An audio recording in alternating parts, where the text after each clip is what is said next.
Mabuhay! Welcome to Carlos Hilado Memorial State College. Let's get to know CHMSC first.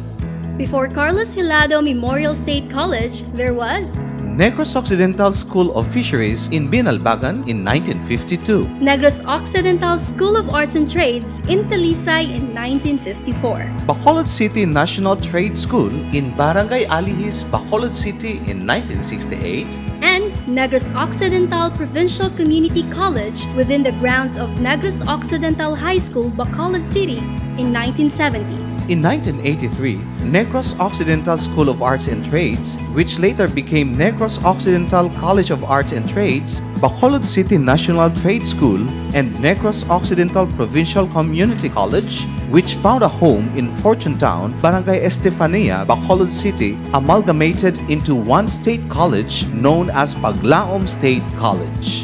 In 1994, Paglaom State College was renamed Carlos Hilado Memorial State College in honor of Congressman Carlos A. Hilado, who authored Republic Act 848, which created the Negros Occidental School of Arts and Trades. In 2000, Negros Occidental School of Fisheries became part of the system of Carlos Hilado Memorial State College. By virtue of Republic Act 11336, signed into law in 2019, Carlos Hilado Memorial State College is on a continuing journey towards becoming a state university in the province of Negros Occidental. Our vision is to be a leading green institution of higher learning in the global community by 2030. Our mark of distinction as an institution is green, which stands for the following. CHMSC stands for the principles of good governance. CHMSC strives to become a research-oriented and extension-driven institution. CHMSC seeks to champion education for sustainable development. CHMSC wants to contribute to nation building and social transformation. Thus, green. Our mission? We are a green institution committed to empower the youth and lifelong learners who will contribute to nation building and global transformation through quality instruction, Inclusive and creative teaching learning pedagogies, relevant research, social innovation, dynamic partnership, and active civic engagement in a conducive and fulfilling environment for students, faculty, staff, and partners. Our fundamental beliefs that guide us as we go about our mission are found in our 5 core values of Excellence, a commitment to give one's best and to do what is always right at all times. compassion, a desire and willingness to help others in times of distress and suffering. Environment, a conscious effort to promote love and care for the environment. Love of country, the use of one's talent, knowledge, and skills to contribute to the sustainable development of the Philippines. And service, one's life is dedicated to fulfill a sense of purpose and mission. In short, excels. Throughout one's educational journey and experience at Carlos Hilado Memorial State College, a CHMSC will be attributed as A competent worker, a compassionate being, environmentally responsible, a nation builder. and an engaged citizen. Green CHMSC excels, empowering citizens and shaping dreams for a sustainable world.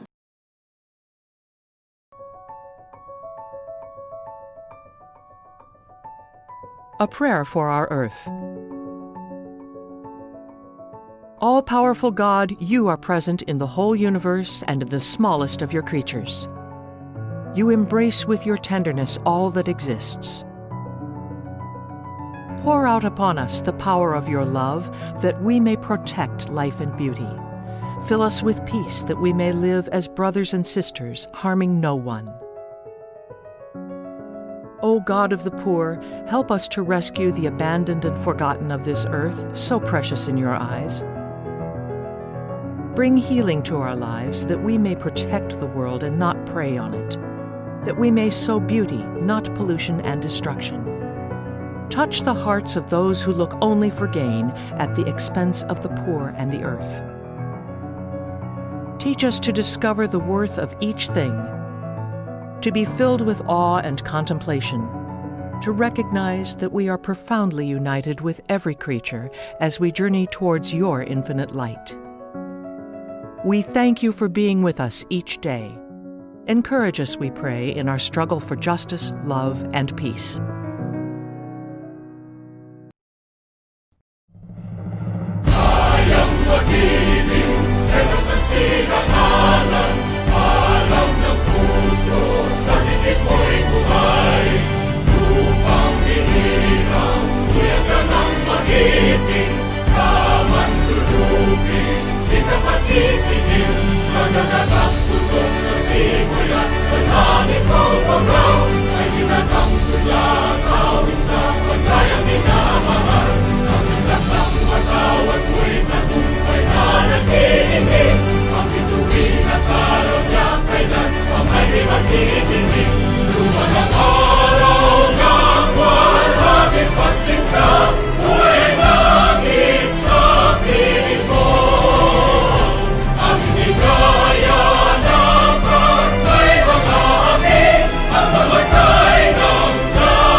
Good afternoon, everyone.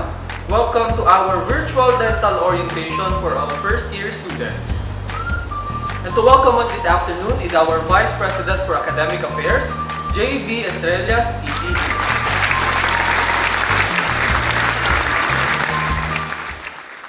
Janet Espinosa, PhD, the Director of Office of Student Affairs of Carlos Hilado Memorial State College. Maria Jane Rose Aluna, DMD, School Dentist 2. Teresa Aresco, RN, Dental Assistant, the other office staff and personnel of OSA. My dear freshman students and transfers, let your smile change the world, but don't let the world change your smile. I do agree with this statement, though we are seeing each other here virtually due to COVID-19 pandemic, but we Filipinos are one-of-a-kind people because we never faltered to smile, even at the saddest moment in our lives. As one author said, and I quote, "Let us smile, not because we don't have problems, but we are stronger than the problems." Perhaps we don't have so much in our pockets, but a smile is a free and powerful human expression that can even soften the hearts of people. Look at the child's face. When the child smiles, we can't help ourselves but to smile up with our best smiles. And so, as we hold this Dental Orientation 2020, let us be reminded the importance of oral health education. Good oral habits affect our confidence to express ourselves, our feelings, in particular the feeling of happiness, which leads us to smile. A smile is an inexpensive way to improve your looks. Happy smiling, and in behalf of the school administration, headed by our college president, Norberto P. Mangulagnan, PhD, SUC President 3, I do welcome you all with a happy face and a gentle smile. Mayong hapon sa tanan.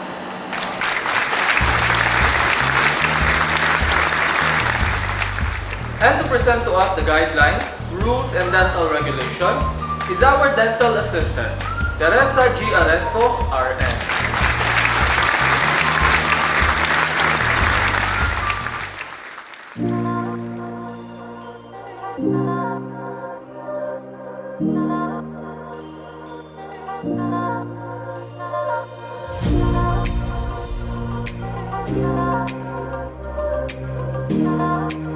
Good afternoon, everyone. I am Teresa Aresco, your dental assistant.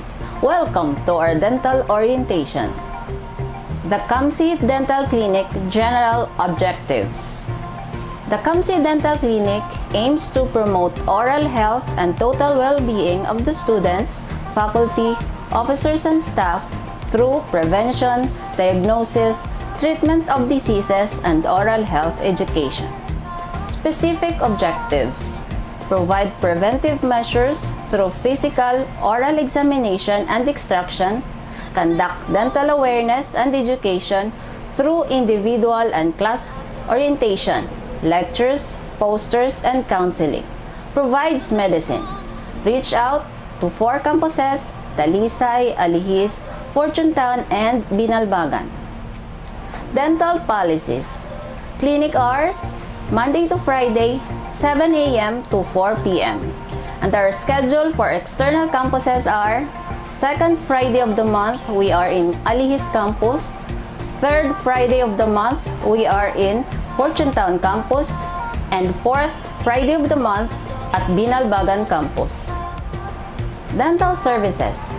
Dental services includes dental consultation, dental orientations, annual dental checkup, tooth extraction, gives dental medicines, individual oral health education and instruction, dental missions. Guidelines. Students who wish to avail of the school dental clinic are required to present any of the following: validated ID card, validated student copy of enrollment form, certification from school personnel certifying that he/she is officially enrolled in this institution. Same goes with employees. They have to present their identification card. And upon treatment, initial dose of medicines, good for 1-day dose, is given to the patient. Dental certificates are issued only to students who have undergone extractions and those who are advised to rest after the dental treatment. Dental consultations can be availed at all times. Tooth extraction can be availed once a semester, including summer. Only simple tooth extractions are to be performed in the clinic. For employees and students, dental treatments are to be scheduled a day before the treatment. Patients with systemic diseases such as diabetes, hypertension, and the like need a medical certificate before treatment. My job as a dental assistant or assist the dentist, take records, schedule patients for treatment, clean and sterilizes the instruments and the working area, and of course, take BP.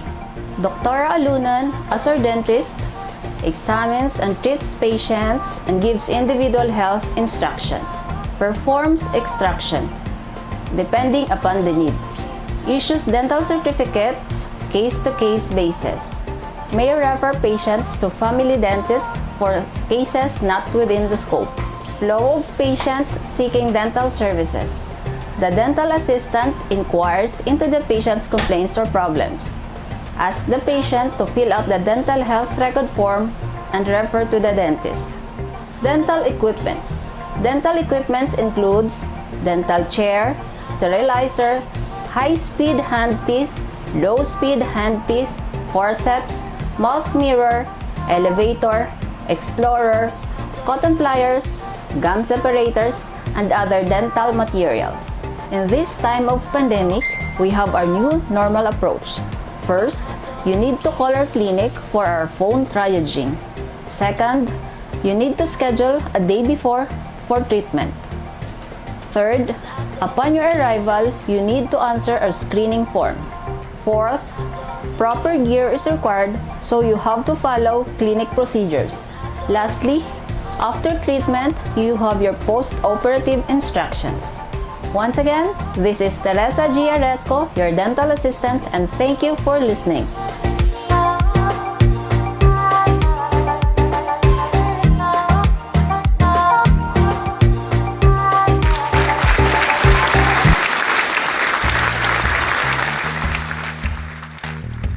Thank you so much to our dental assistant, Teresa G. Aresco, RN. And to give us a glimpse of the dental services through the years, let's watch this.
give us the dental orientation and oral health education this afternoon is our school dentist, Maria Jean Rose S. Alunan, DMD.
To our dear freshman students of Carlos Helado Memorial State College, welcome and good afternoon. I hope you will stay tuned until the end because we will be giving away many prizes and surprises to those who can answer my question at the end of this presentation. Our mechanics will be like this. After every question, you need to answer and write your name and course in the comment section to be recognized. And you can come and visit our clinic to claim your prize. Gina. To start with, the COVID-19 pandemic has severely affected oral health around the globe.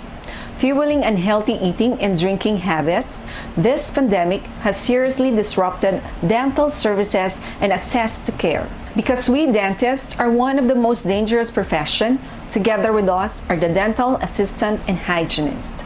But what we are facing now is a great challenge for all of us, to find meaning and purpose in life.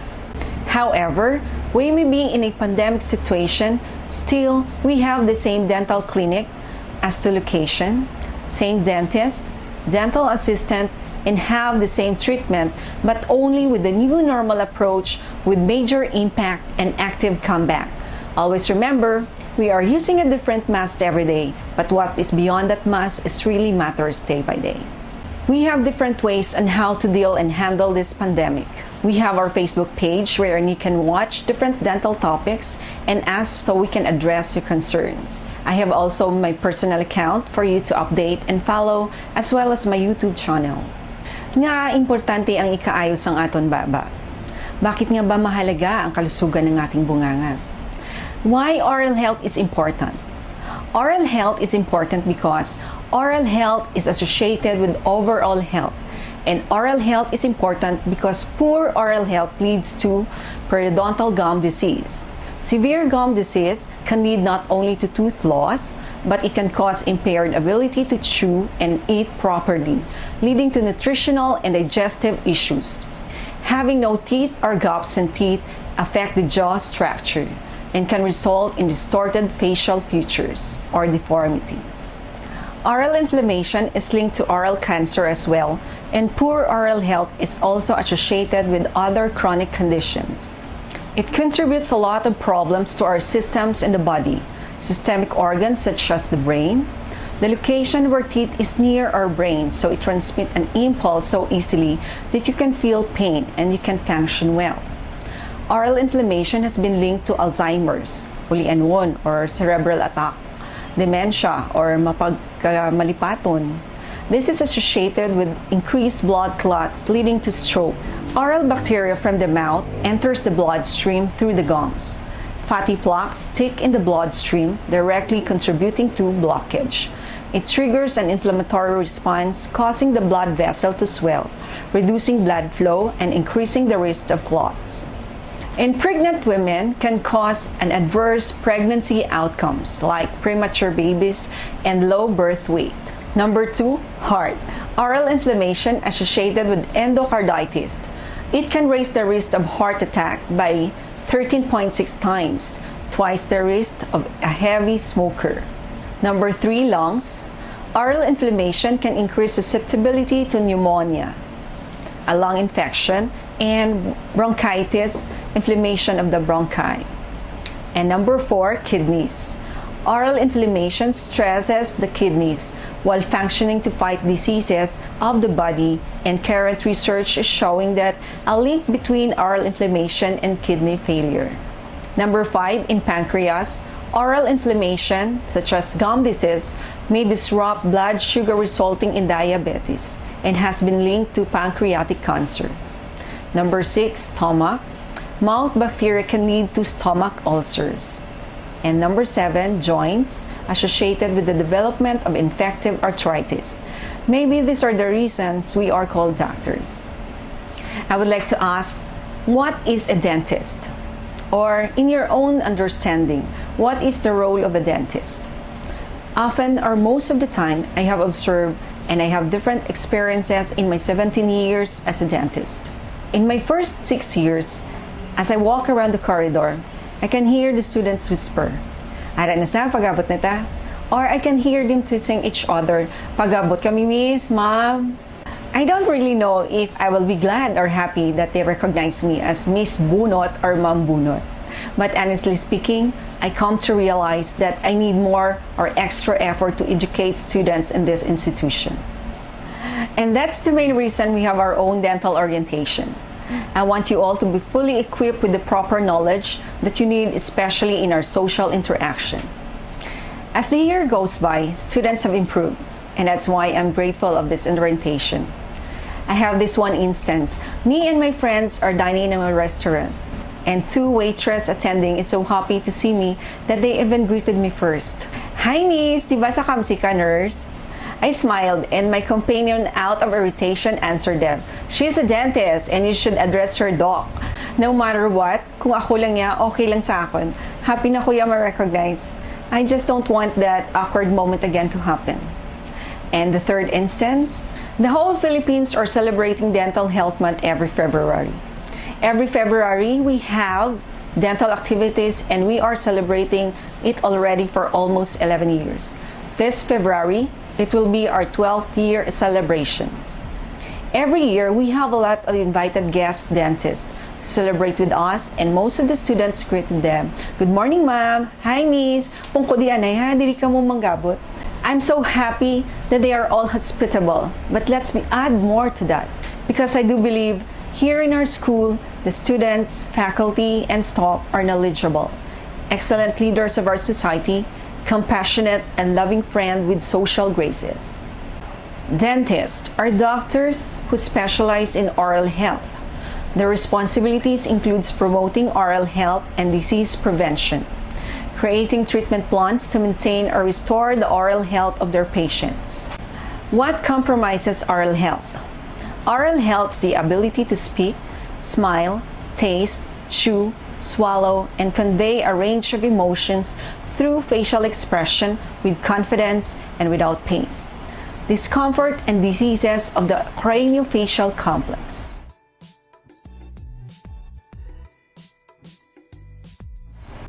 I would like to welcome you now to the world of dentistry.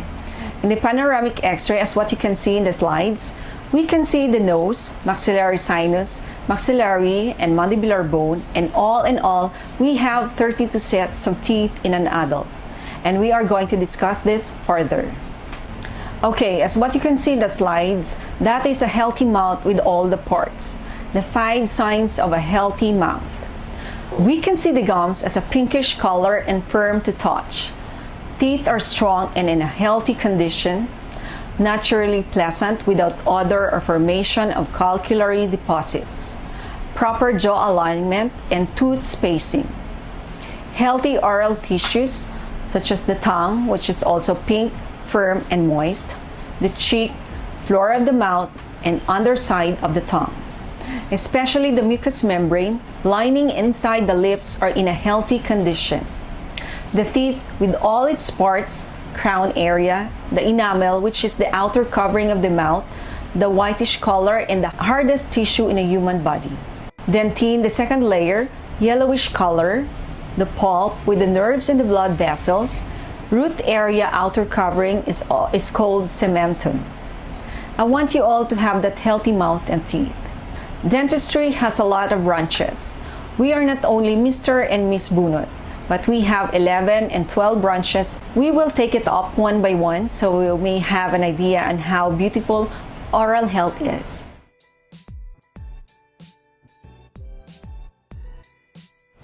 Preventive dentistry. It is the preservation of teeth and maintenance of oral structures. The practice of caring our teeth to keep them healthy. This helps to avoid cavities, gum disease, enamel wear, and more. First, oral prophylaxis.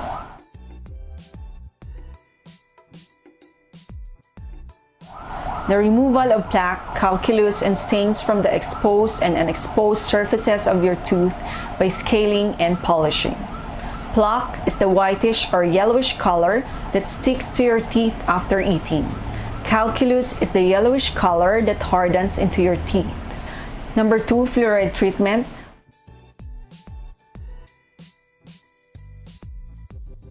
Fluoride is a natural mineral that is found in foods that we eat. You can visit our Facebook page for the recommended foods that we need to eat in order for us to have that healthy mouth. The amount of fluoride that we receive from our environment, such as the fluoride content in our water supply, amount of fluoride in our toothpaste, and fluoride application in our dental clinic setting. Like in the picture, it shows the brushing and the tray type technique. As we all know, fluoride treatment makes tooth enamel stronger and it becomes more resistant to tooth decay and cavities. It also reduces the level of acid that bacteria produce, or bacteria that adheres to our teeth. Okay, number 3, the pit and fissure sealants.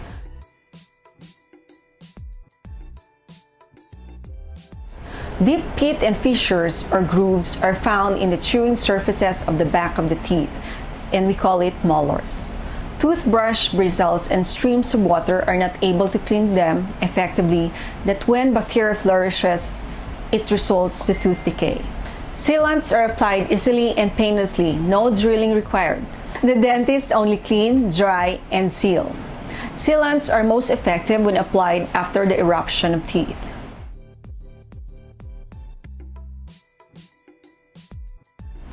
Restorative dentistry, branch of dentistry that focuses on replacing damaged or missing teeth. More specifically, this dentist primarily remove or repair cavities and provide treatment of other oral conditions. They also specialize in treating patients who need dental repairs due to trauma or injuries. It is an act of renewing, rebuilding, or reconstruction, returning to a previous state or condition. Tooth restoration, also called tooth pasta or tooth filling. So in the picture, you can see a great difference. That's the beauty of tooth restoration. Prosthodontic dentistry.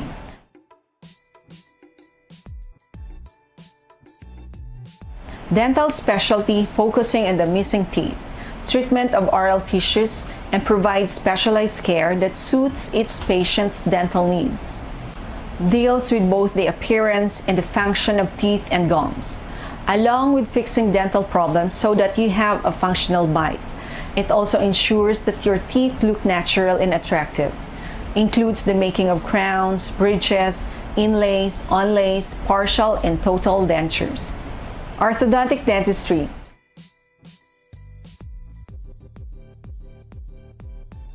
The treatment of irregularities in the teeth and jaws, especially the alignment and occlusion. This includes the use of braces. When you have a problem about the quality of your bite, such as difficulty in biting, chewing, or speaking, protruding, crowded, or misplaced, your orthodontist is the very much of help. And we have different types of braces. We have the metallic braces, ceramic braces, and the aligners, and the lingual braces, as what you can see in the slide. Endodontic dentistry.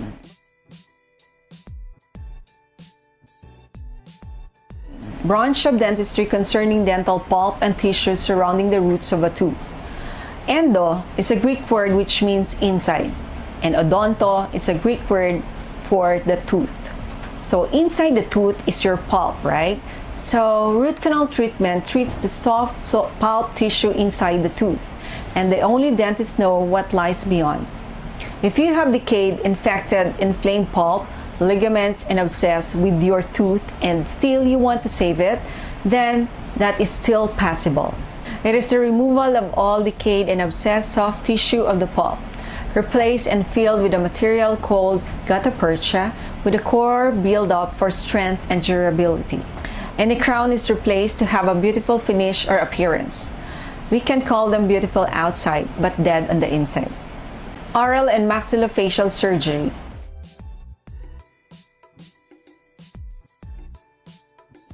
A surgical specialty focusing on reconstructive surgery of the face, facial trauma surgery, oral cavity, head and neck, mouth with the maxillary and mandibular jaws, as well as the facial cosmetic surgery. Oral surgery includes the simple removal of your tooth,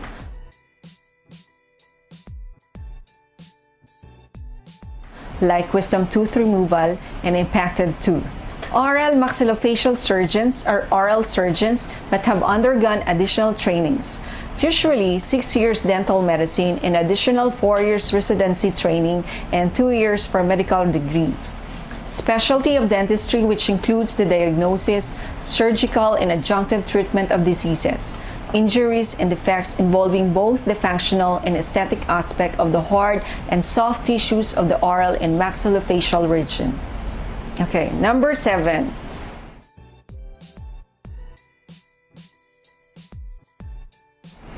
Cosmetic dentistry focuses on things that will make your teeth look better. It includes the teeth whitening and veneers. Uses more advanced and invasive methods to make your teeth look a little better than what is considered perfect smile. The idea is to give you a bright, white, straight teeth that are picture perfect. Periodontics, or the periodontology.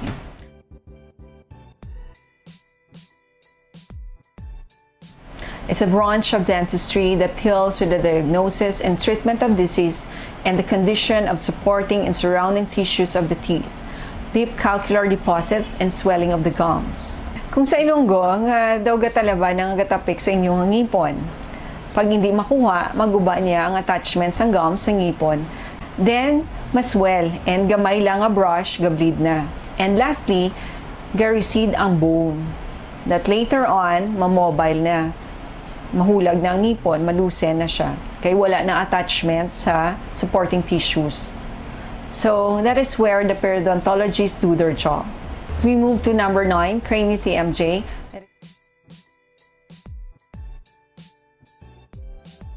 It is the treatment of the craniomandibular and temporomandibular disorder. Any pain or discomfort in your TMJ. To know your TMJ, follow me, okay? You have to use your index finger and your middle finger. You put it in front of your ears and then you open your mouth. Okay, and then you close, open, and close. When you do that, the one moving is your condylar bone in the mandibular area. And on top of that is the temporal bone. And within it is the joint or the junction. So that is why it's called the temporomandibular junction. So any problem with that, you can call me or contact me so I can advise you or consult you and diagnose you and can treat you well.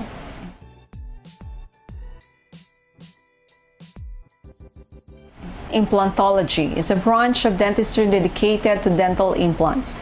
It is an artificial tooth root that is inserted into the jaw bone, either the maxilla or the mandibula, in the form of a screw that is composed of titanium or titanium alloy.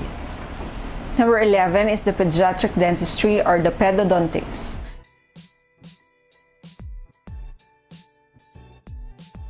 It's a branch of dentistry that is concerned with the dental care and treatment of children.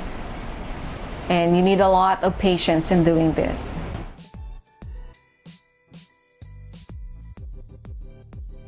The 12 is the forensic dentistry. It's the application of dental knowledge to those criminal and civil laws that are enforced by the police agencies in criminal justice system, establishing a person's identity and play an important role in the recognition of abuse among persons of all ages.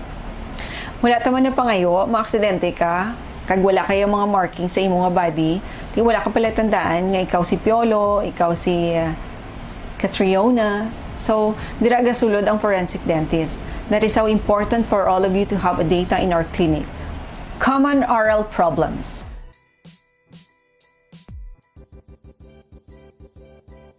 Dental caries or tooth decay caused by the breakdown of the tooth enamel or the outer covering of the tooth. This breakdown is the result of bacteria on teeth. Breakdown foods produces acid that destroys the tooth enamel and result to tooth decay. It starts with the outer surface or the outer covering of the teeth, which is the enamel, then penetrates to the dentine, and when it moves down to the pulp, you will experience pain, and the infected pulp will form abscess. Swelling is observed in the apical area of the tooth. So, kabalugid ko nga damo gid sa inyo gaast. Why do we have a tooth caries?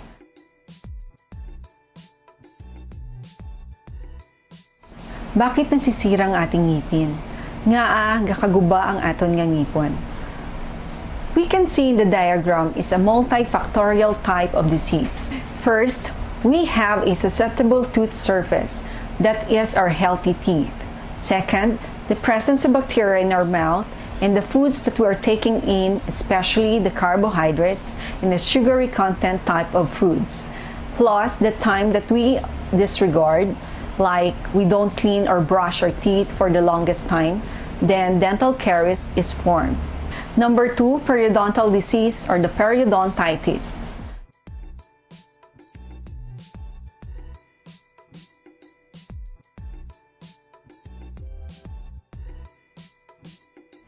It is the bacteria that create plaques, build up, and inflame the gum tissue. It is an infection of gums surrounding the teeth, causes the gums to bleed, and we call it gingivitis. If it continues to worsen, it will turn into a periodontitis.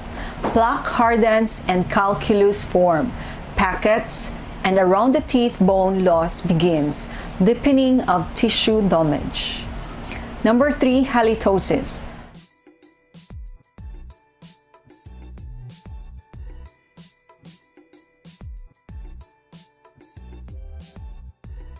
Halitosis is bad breath. Why is halitosis very important part of our day-to-day activities? It is important because social interactions are important and it can be a downright embarrassing when you have a bad breath. However, in today's fashion, we are using a mask to cover and protect. Practically, we are being protected from halitosis as well. So, same testimony. Number 4, conquer sores or the mouth sores.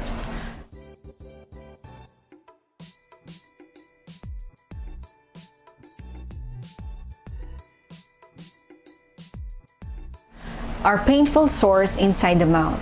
Foods such as acidic fruits and vegetables, hot spicy foods can trigger the development of canker sores. Common causes of mouth sore. Number 1, stress or minor injury. Use of non-steroidal anti-inflammatory drugs like ibuprofen. Sharp tooth surface or dental appliance such as braces and dentures. Usually, it disappears on its own, but it can last more than 2 weeks.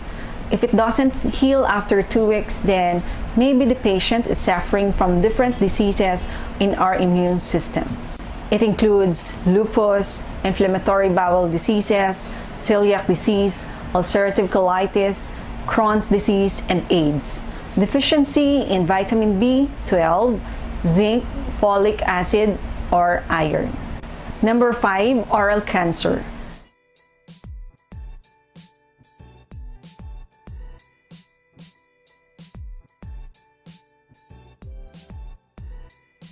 Uncontrollable growth of cells. Sore in the mouth that does not go away. Number 6, tooth erosion.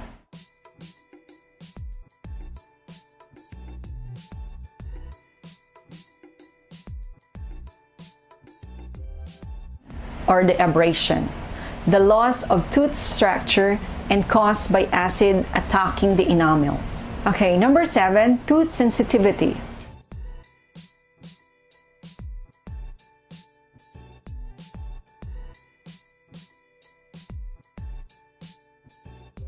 Involves experiencing pain or discomfort to your teeth from sweets, cold air, hot drinks, cold drinks, or ice cream. And it's too far different from brain freeze. Discomfort from brushing or flossing can also be a sign of cracked tooth or tooth abscess. Number 8, toothaches and dental emergencies.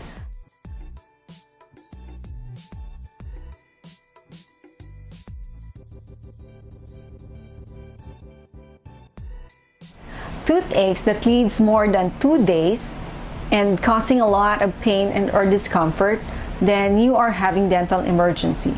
It indicates an advanced cavity or an infected tooth. Dental emergencies like number 1, you broke or chipped your tooth. Number 2, you knocked or a tooth lost.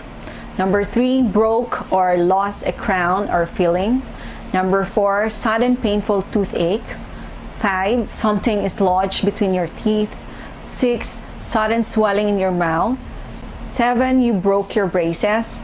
Number 8, you bite your cheek or tongue. Number 9, injured your jaw. And number 10, wisdom teeth become inflamed.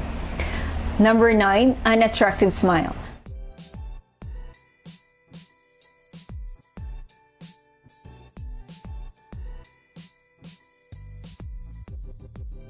May be described as an oral facial feature that adversely affect an individual's self-image and personality while smiling.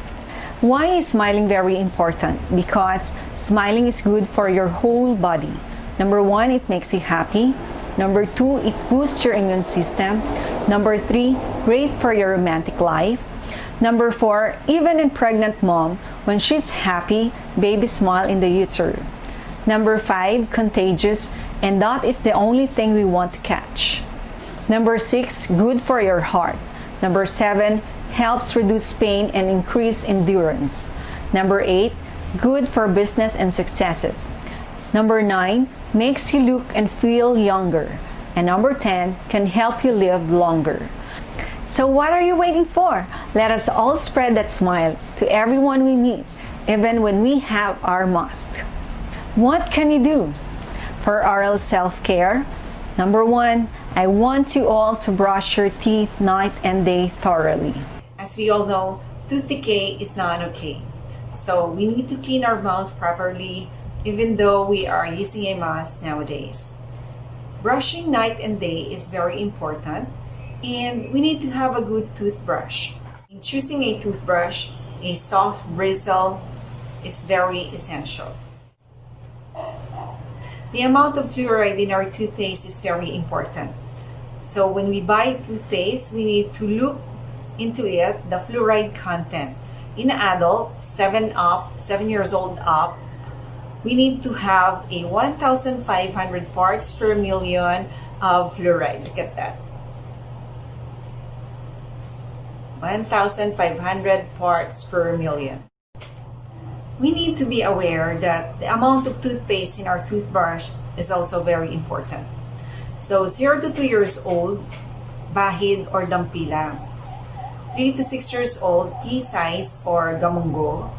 And for 7 years old up, the whole bristle should have a toothpaste. So what is the proper way of brushing? You need to do the up, down motion on the outer surface. And when you open your mouth, it's from the upper, down, and then in the lower, down, up. And on top of your teeth, you need to brush it circularly. You have to brush all the surfaces of your teeth. The duration of your brushing is at least 2 minutes. You need to spend 2 minutes for brushing your teeth every day. Okay? And then, after brushing, you don't need to rinse your mouth. You can spit, but no more rinsing. And as always, the proper routine is you need to eat, brush, and sleep. So always remember to brush your teeth, eat healthy foods, and have a regular dental checkup at least twice a year. Okay? So those are the 7 gabay sa tamang pagsisipilyo or the proper way of brushing your teeth. An important reminder from Philippine Dental Association. Number 2, use a floss or water pick to clean in between your teeth. Number 3, tongue scraping. As we all know, our tongue is made up of filaments and hairy-like surface. The food we eat also interrupts in our tongue that sometimes we can still feel there is something. So we have to use tongue scraper. You need to scrape it from the inside and out and do it again until there's no more yellowish discoloration. You have to clean it before you keep, and you need to replace it also every 3 to 6 months, just like your toothbrush. Number 4, mouthwash gargle. It is an antiseptic, destroys microorganisms that carry diseases without harming body tissues. And number 5, healthy diet. You are what you eat. So you should watch what you eat because what we eat are also the food of our teeth. And there's a lot of food and drinks that our body needs. But we will focus on top 10 healthy foods and drinks that will help protect our mouth, most especially our gums and our teeth. Our teeth need minerals. Minerals such as calcium for a stronger and healthier teeth. We need milk, cheese, and sesame seeds. That are the 3 essential foods that we need to eat when we need calcium for our teeth. 4th, we need yogurt. Yogurt are probiotics and they are good bacteria that are needed in our body, and it helps decrease plaque and promote healthy gums. Number 5 is water. And water is essential in our body as well as in our mouth. So we need to drink a lot of water because it cleanses and it flushes away all the food particles within our mouth. Number 6 is tea. So tea is a good source of polyphenols that slows down the growth of bacteria.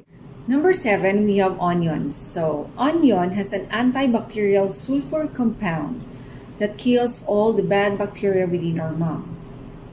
So it's good to eat raw onions because it kills the bad bacteria or the bad smell within our mouth.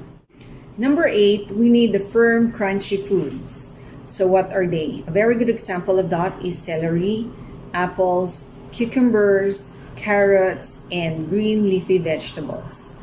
It adds more salivation and it is naturally abrasive that it cleanses our teeth. So in number 9, we have the fruits. Fruits that are rich in vitamin C that helps our gums stay healthier, and it also required for the production of collagen. So a very good example of that is oranges, our kiwis, strawberries, or even our calamansi here in the Philippines. And lastly, animal foods that are rich in phosphorus. And a very good example of that are beef, chicken, turkeys, eggs, and fish. For a stronger and healthier teeth and you, eat healthy foods. Number 6, visit your dentist regularly at least 6 months or twice a year. What's next? Do your share. Be what you want to be with your teeth and always be at your best smile. To have that perfect smile. One of the best feelings in the world is knowing that someone is happy because of you. So are you all happy? Thank you so much for listening.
Okay, for our games, actually I don't have any question, but I want you to answer this word puzzle. In the picture, you can see a word puzzle. So what dental word can you see? Please comment down below with your name and course so you can claim your prize. For any questions, you can also comment them so I can answer you in personal messages. Thank you!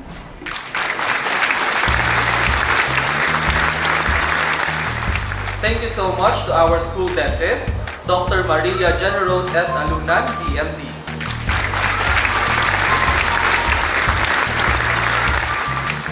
And to give us the closing remarks this afternoon is our Director for Student Affairs, Janet P. Espinosa, PhD.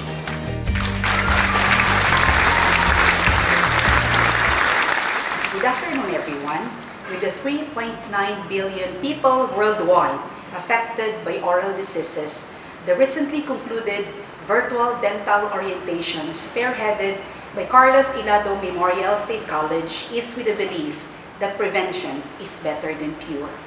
I hope that the topics that were discussed today, specifically on oral health education, proper nutrition, and oral health care, would be able to guide you in the future health practices that you will be doing. In behalf of the Office of Student Affairs, I would like to commend the dental staff and the dental office, spearheaded by our college dentist, Dr. Maria Generos S. Alunan, for coming up with this first ever virtual dental orientation. May God keep us all healthy and strong so that you will be able to do your duties and responsibilities and contribute for a better society, a better Philippines, and a better world. God bless us all.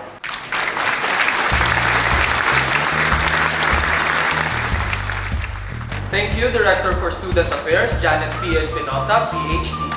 And that concludes our virtual dental orientation this afternoon. This has been your host, Romela Masasena, bidding you goodbye and good afternoon.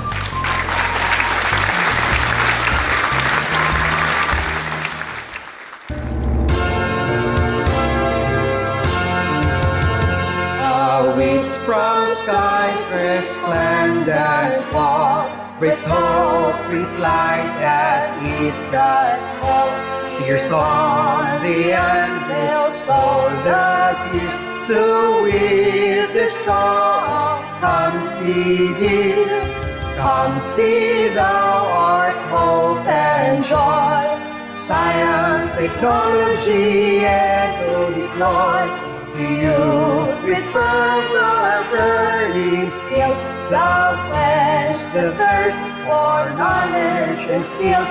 Oh, hail, we pledge our loyalty and all the toil for thy glory be. To the skies that bless the noble blue. Come see, to thee will be true. Oh, hail, when pioneering days will end, and success or strength will sure portend. This song will ring loudly through the